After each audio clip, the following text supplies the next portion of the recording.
Salut, c'est David de GameCoder. On a déjà vu ensemble les bases pour coder un jeu multijoueur en réseau ensemble et cette semaine et dans les semaines qui viennent, je vais approfondir le travail sur la programmation réseau, notamment en approchant toutes les autres problématiques. Parce que vous vous rappelez, qu'est-ce qu'on a fait dans cet atelier? On avait tout simplement créé un client, un serveur. Le serveur, on l'avait fait dans divers langages. On avait fait Lua, C Sharp, C++. On avait fait pareil pour le client. Et on était juste capable de se connecter au serveur, de gérer l'adresse IP qui avait été utilisée pour se connecter au serveur. Le serveur, du coup, connaissait les clients qui étaient connectés et il pouvait envoyer la position de ses clients sur un écran virtuel. On avait utilisé un petit sprite pour montrer que chacun des clients pouvait avoir une position sur l'écran. Et puis, quand on se déplaçait sur chacun des écrans des joueurs, ben, tout le monde voyait la position des autres. Donc, c'est globalement quand même les bases de la programmation réseau. Donc, il y a beaucoup qui galèrent pour arriver à ce résultat-là. Mais si vous croyez que vous étiez arrivé au bout de vos peines en programmation réseau, vous vous trompiez lamentablement. On va voir aujourd'hui toutes les situations qu'il va falloir gérer. Et encore, on n'est pas encore en train de gérer toutes les situations parce que on va gérer des situations, des cas classiques pour des jeux qui ne nécessitent pas une vitesse d'échange de données infinie comme par exemple un FPS et on va déjà voir que c'est assez compliqué, mais je suis là pour vous aider et pour vous assister. Je suis en train de me former à ça et je vais vous donner toutes les informations dont vous avez besoin, notamment à travers le prochain atelier que je vais vous présenter. Donc je vais vous présenter l'introduction maintenant. On va voir donc 1, 2, 3, 4, 5, 6 situations à gérer quand on programme des jeux en réseau et puis on verra les solutions que je vous propose pour ça. C'est tout de suite.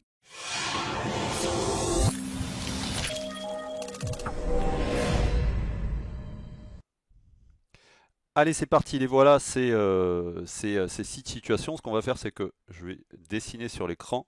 Ça va me permettre de prendre des notes en même temps.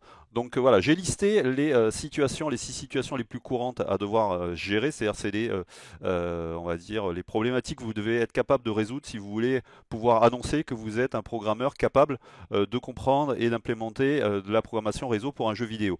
Et je vous le disais dans l'introduction, on est encore loin des besoins, notamment si on gérait un FPS ou un MMORPG. On est là plutôt pour faire des jeux de plateau, des jeux tour par tour, des jeux de stratégie, des jeux de rôle. Et c'est déjà pas mal parce que ça couvre beaucoup de genres de jeux vidéo.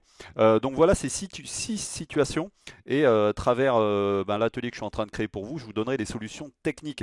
Mais ce que je voulais, c'est vous proposer ici, pour ceux qui me suivent sur YouTube, de vous lister ces 6 situations et de vous accompagner pour que vous alliez chercher de l'info et vous puissiez vous améliorer, en tout cas les connaître et aller peut-être chercher des solutions pour gérer ces situations. La première situation, c'est une situation de base, j'ai quand même voulu l'intégrer dans les 6, c'est gérer la liste des clients. C'est-à-dire que vous devez être capable au niveau programmation de gérer des listes et selon le langage de programmation, que vous utilisiez Lua, C Sharp ou C++, vous allez devoir utiliser le concept de liste et éventuellement la sérialisation de ces listes-là si vous voulez maintenir ces listes-là sur le disque de l'ordinateur sur lequel s'exécute le serveur. Donc vous allez pouvoir utiliser plusieurs systèmes de sauvegarde, de sérialisation, soit dans une base de données, soit directement dans un fichier JSON. On abordera ça dans cette première partie. En tout cas, voilà, vous devez être capable de gérer proprement une liste de clients. Pourquoi? Parce que cette liste de clients, elle va vous permettre, parce que vous avez un certain nombre de clients qui sont connectés. Alors, hop. On va effacer pour faire un peu de la place. Vous avez un certain nombre de clients qui sont connectés. Et pourquoi vous devez gérer cette liste de clients, vous allez me dire. Vous avez vos clients qui sont là. Mettons, vous avez 4 clients. C'est que, à un moment donné, dans un jeu en réseau, vous allez devoir soit interroger régulièrement à intervalles réguliers, vous allez devoir interroger chacun des clients, donc vous devez bien connaître cette liste-là. Soit vous allez aussi devoir vérifier que ces clients sont toujours connectés et on arrive du coup, ça nous permet de faire le lien avec la deuxième problématique, c'est recevoir, ah non c'est la troisième problématique, je suis en train d'aller un peu vite.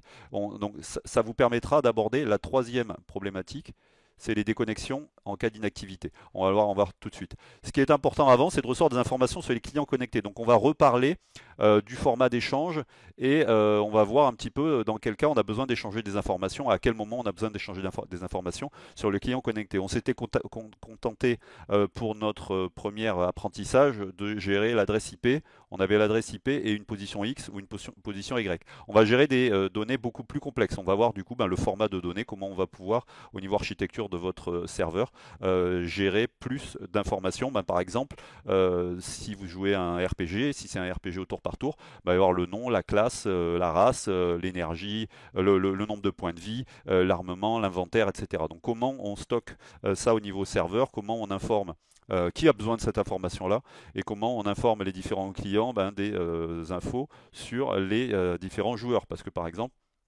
si vous êtes dans un groupe de joueurs dans un RPG, vous devez avoir accès à l'inventaire des autres joueurs. Vous devez être capable d'échanger des objets entre les joueurs, etc. Donc on va voir comment on va échanger ces informations-là et comment on va les stocker.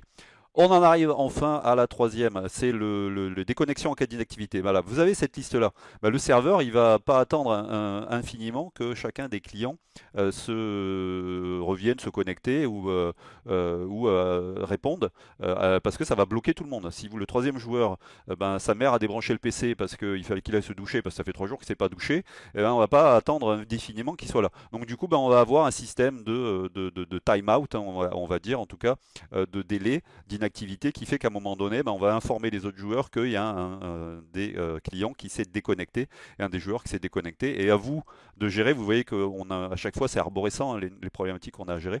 À vous ben, de gérer selon le gameplay que vous êtes en train d'implémenter. Est-ce que c'est bloquant ou pas bloquant? Si c'est un jeu de cartes et que c'est à 2 joueurs, ben, s'il y a un des 2 joueurs qui déconnecte, on ne peut plus jouer. La partie est abandonnée. Donc à ce moment-là, vous allez proposer peut-être aux joueurs restants d'attendre ou de quitter la partie. Si c'est un jeu un jeu d'action ou un jeu où le nombre de joueurs peut varier en cours de partie parce qu'on peut rentrer ou sortir, on peut très bien à ce moment-là continuer la partie, mais par contre on ne va pas attendre les réponses, on ne va pas continuer à interroger un des clients alors qu'il n'est plus connecté et on va à ce moment-là ben, le dropper, le sortir de notre liste et donc on fait le lien avec la liste à ce moment-là dans les deux sens, c'est-à-dire que le serveur utilise la liste pour interroger les clients et la liste est ensuite mise à jour pour prendre en compte qu'un des clients n'est plus là. Quatrième, c'est la déconnexion volontaire. Et oui, on ne va pas gérer de la même manière un client qui s'est déconnecté parce qu'il n'a pas, je sais pas, sa connexion Internet s'est coupée ou sa mère a débranché le PC, que d'un joueur qui décide de quitter la partie en cours de jeu. Donc on va voir comment, de manière, c'est relativement simple parce qu'une fois qu'on a fait ça, on sait plus ou moins faire ça, mais simplement, je me dis qu'il faut quand même approfondir sur comment le serveur va prendre en compte l'ordre de déconnexion et le gérer proprement et informer les autres joueurs. Globalement, on est sur les deux mêmes problématiques, mais dans un cas c'est volontaire, dans l'autre cas c'est involontaire. Cinquième situation, c'est gérer des salons. Dans beaucoup de gameplay, on limite le nombre de joueurs, par exemple à 4 joueurs. Si c'est un jeu de cartes, ça va être 2 joueurs. Par exemple, un jeu de cartes, jeu d'échecs, jeu de dames, toutes sortes de jeux de plateau. 2 joueurs. Si c'est des jeux de société, on va aller de 2 à 6 joueurs, par exemple. Donc à ce moment-là, le serveur, lui, il ne faut pas qu'il soit capable de gérer qu'une seule partie, parce que sinon, ben, ça serait un petit peu limite. Donc à ce moment-là, il va gérer des salons. Et on va voir comment on va gérer, comment surtout on va résoudre cette problématique, ce besoin et comment on va raisonner. Ça va être l'occasion pour moi de vous montrer comment on raisonne. Il y a plein de façons de penser comment résoudre cette situation-là et du coup va en découler l'architecture des données au niveau du serveur. Et donc je vais vous montrer comment raisonner de manière le plus optimum possible pour en pondre au bout une résolution technique. C'est-à-dire qu'au début, ça se passe dans la tête, hein, le besoin, et ensuite ça doit arriver à l'ordinateur, c'est-à-dire à la façon dont vous allez programmer. Bah, si vous raisonnez mal dans votre tête, vous allez arriver à un truc sac de nœuds au niveau de votre implémentation technique, et donc le mieux c'est de raisonner correctement. Et ça c'est avec l'expérience, mais je vais vous donner des pistes pour raisonner. Et le dernier, c'est le tour par tour, parce que c'est le cas dans pas mal de jeux, tous les jeux de société, jeux de cartes, etc. Comment on va gérer le tour par tour? Joueur 1, joueur 2, joueur 1, joueur 2, les attentes, etc. Donc on verra à chaque fois des exemples de solutions techniques, comment je l'imagine, et ensuite je vous lancerai sans filet sur le développement de ces situations-là, c'est-à-dire que je vous donnerai des pistes et vous allez prendre des notes, vous pouvez le faire sur papier ou par ordi, et vous allez devoir avancer. Je vous donnerai des pistes pour que vous puissiez avancer. Ce que je veux, c'est que sans savoir vraiment programmer ça, vous puissiez déjà réfléchir à comment vous allez le programmer. Et tout au long de cet atelier, je vais vous donner des pistes et vous allez vous dire je vais le programmer comme ci, comme ça, mais il n'y aura pas d'avis pour vous montrer la solution. C'est dans les ateliers suivants où on va faire notre exploration de donjons en multijoueur, en tour par tour ou pas. On verra les cas tour par tour, pas tour par tour, attente, etc. On verra les salons. Et donc du coup, ben, on va implémenter ça de manière technique et on verra la solution de David. Mais il y a plein de solutions, il y a plein de façons de faire, hein. Il suffit de regarder sur GitHub les différentes implémentations client-serveur des programmeurs pour voir que chacun y va de son format, hein. Le format de données, par exemple, le format des chambres, il y en a qui font du JSON, du XML, il y en a qui font juste des séparateurs. Et on verra les problématiques des choix de format dans cet atelier et dans les autres. Et voilà, donc c'est un peu le thème en ce moment. Mais on va après, je vous l'ai dit, revenir sur l'atelier C# avec programmation 3D en pur code. Et on va voir comment prendre notre moteur de donjon en 3D avec notre éditeur de map pour pouvoir avoir des clients qui se déplacent en 3D dans un donjon et qu'on puisse se rencontrer dans un donjon en case par case en full 3D pur code.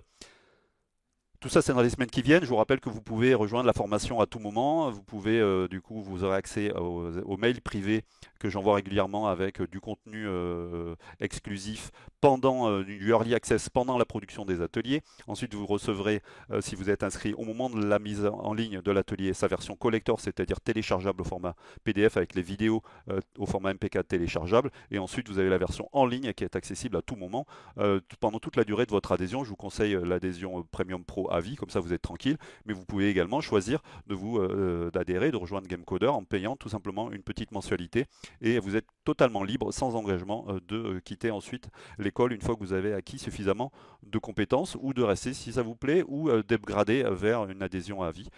C'est libre à vous. Vous avez tous les liens dans la description de la vidéo pour rejoindre une formation qui va vraiment vous décoincer, vous débloquer, qui va vous expliquer comment et par quoi commencer, pourquoi, qui va vous accompagner. Je vous forme vraiment comme si je formais mon meilleur pote à la programmation de jeux vidéo et ça a débloqué des centaines de personnes. Je vous conseille de vous poser la question si vous voulez vraiment gagner du temps et si vous voulez vraiment faire des programmes en programmation de jeux vidéo plutôt que de procrastiner et de faire un petit peu semblant en picorant par-ci par-là des moteurs, en faisant un peu de clic-clic et de croire que vous faites des jeux vidéo, de vraiment passer à la vitesse supérieure, d'acquérir des connaissances de pro sans être pro, parce que moi je suis capable de vous apprendre des connaissances et des techniques de pro sans que vous soyez un professionnel et que vous puissiez vraiment enfin programmer les jeux de vidéo que vous avez dans votre tête. Il y a un de mes élèves qui vient de sortir un jeu sur Steam, on en reparlera dans la semaine. Je vous remercie de m'avoir écouté, vous pouvez mettre un pouce comme ça sur la vidéo, vous pouvez rejoindre GameCoder et vous abonner à cette chaîne pour recevoir des conseils toutes les semaines sur la programmation de jeux vidéo, que vous soyez débutant ou initié. Croyez en vous, bon code, salut!